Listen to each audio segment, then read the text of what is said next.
Before we get started on today's show, quick reminder, tomorrow a special live with former Texan Cecil Shorts III. We will be going live tomorrow, Wednesday at 3 p.m. Central Time. You'll get your chance to ask him some questions about the Texans, around the NFL. Anything you want to ask him, it's all open game. So be there or be square. Tomorrow at 3 p.m., we're going live here on Texans Today.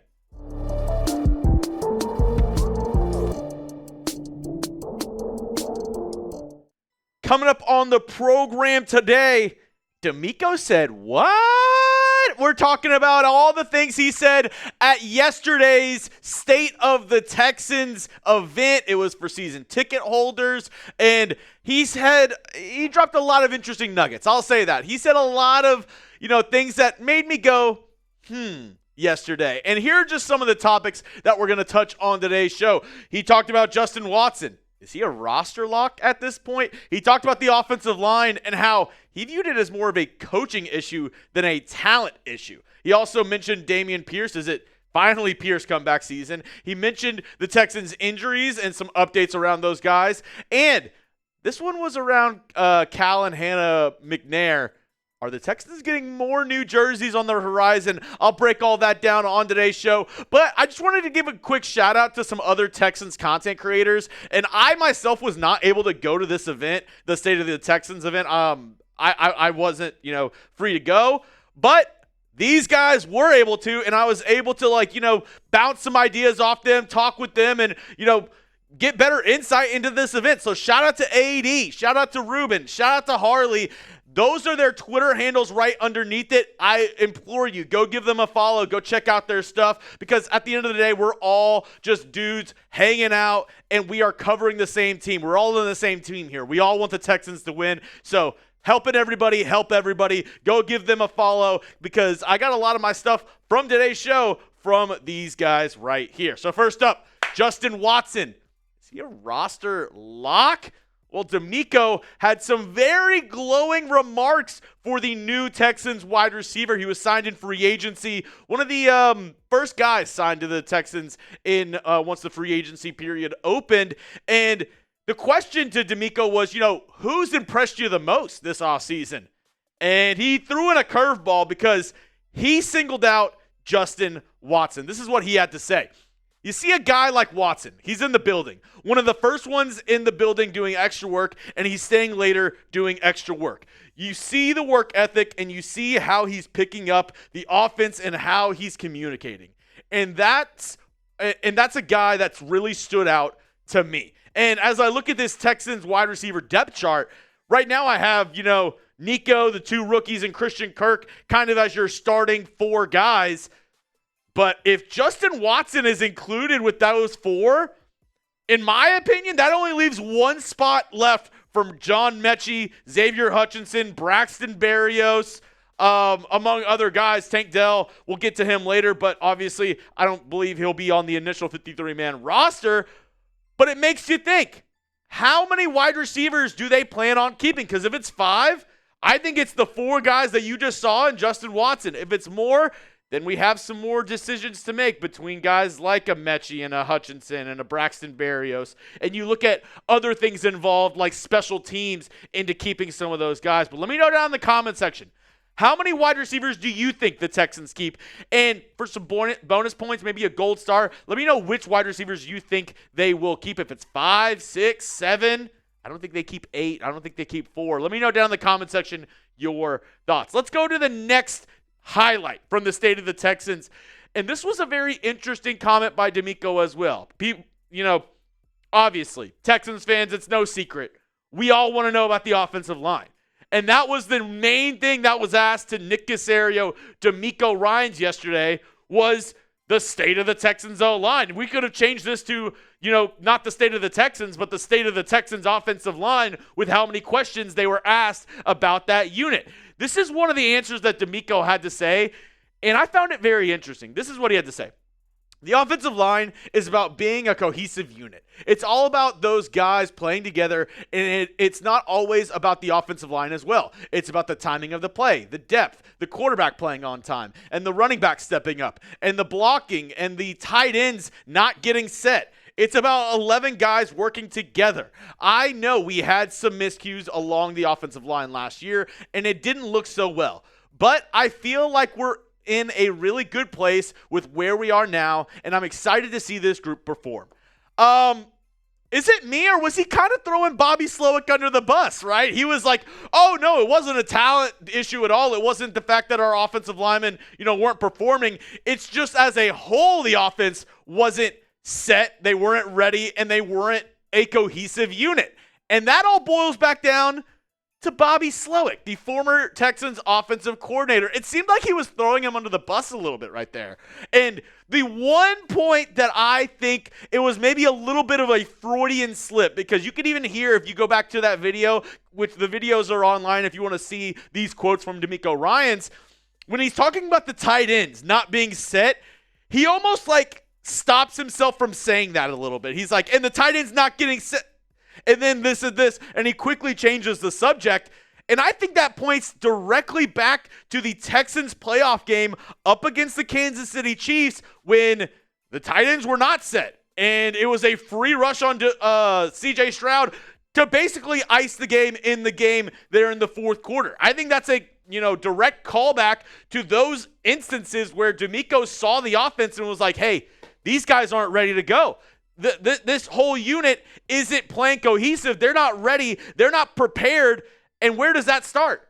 That starts in the coaching room, getting them prepped up, getting them ready to go on Sundays. So I thought it was a little bit of an interesting move, the way DeMeco kind of talked about the offensive line as not a talent issue with the guys that were in that room, which, I mean, you could argue that is a point as well, because they traded Laramie Tunsil. They, cut Kenyon Green, or no, they cut Shaq Mason and they traded Kenyon Green, three of the guys who were starting at the beginning of last season. But I don't know. Very interesting answer, though, from DeMeco Ryans. Next up, Dameon Pierce. It's a comeback season. Maybe. Now, I couldn't find any videos of DeMeco talking about this, but shout out to my guy AD, who I gave a shout out at the beginning of today's video. He did say that DeMeco Ryans had some glowing remarks around Dameon Pierce and around, this new offense with Nick Caley. And a lot of people are wondering, we thought it last year, like, oh, is this time for Dameon Pierce to, get back to his rookie form? Maybe it's this season. Maybe Dameon Pierce is ready to go this year, and he's going to show out as the RB2. I've been saying I think Woody Marks takes over as the RB2, and Dameon Pierce almost becomes expendable. But that's not what it sounded like yesterday from DeMeco Ryans' comments around Pierce. He sounded like he was still in on Dameon Pierce being a part of this offense this season at some capacity. And that's very interesting because Joe Mixon is undoubtedly the workhorse back, the bell cow back of this unit. So that doesn't leave a lot of touches left for other running backs. So how do you parse that out between a Dameon Pierce, between a Woody Marks, between maybe a Dare Ogunbowale, who was the first guy they re-signed this offseason? Interesting stuff there, because as I look at this Texans running back depth chart, do they keep a fullback? British Brooks, they also signed Jakob Johnson as, their two fullback guys. But how many of these guys do they keep? We talked about, the amount of wide receivers that you keep on the offense. How many in this running back fullback room do you keep? Because Joe Mixon, Woody Marks, I think they're locks. And then behind that, do you keep 3, 4, 5?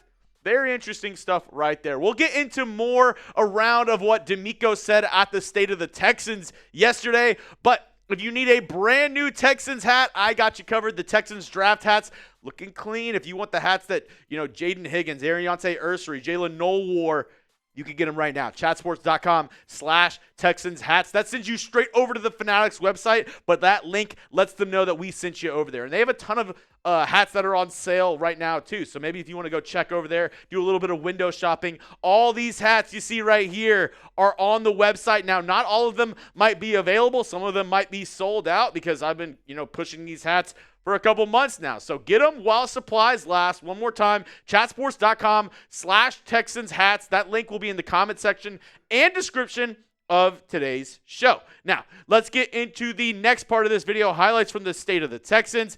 He talked about some injury updates, and he mentioned a couple guys, and I won't, talk about it ad nauseum because we've talked about it so much already. But Christian Harris, he said ready to go. But he did say, everybody, including Christian Harris, has to earn their spot on this roster. It doesn't matter who your name is. It doesn't matter what you've done in the past. He's looking solely based on your performance this offseason going into 2025. So I don't think Harris has his spot locked whatsoever. EJ Speed could easily come in and be the third starting linebacker for this Texans defense, or Christian Harris could take up that mantle, take his job back, and really show out this offseason.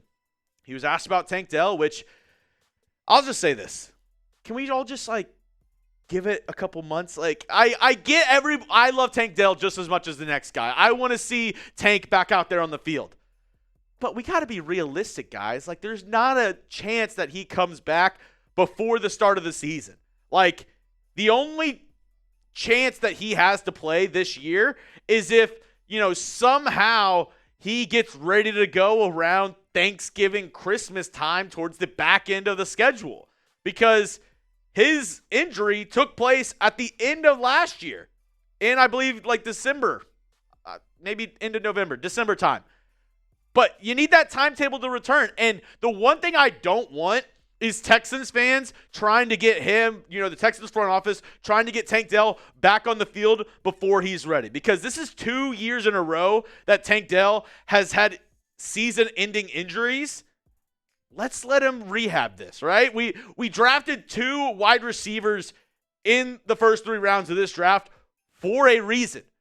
To replace Tank Dell's production this year because he probably won't be able to be out there. So I get everybody, wants to know more about Tank. Everybody's, asking about Tank, which if you saw stuff that he was doing behind the scenes, you'd probably be pretty encouraged, right?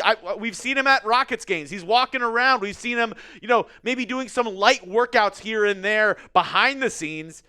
But at the end of the day, is he ready to get out on an NFL field right now? The answer to that is no. So we got to, pump the brakes a little bit.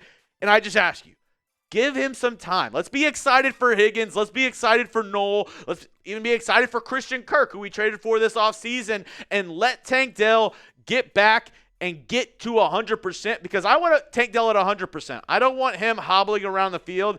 We don't need that. We don't need him to risk another injury. I want to see him, flourish in his NFL career.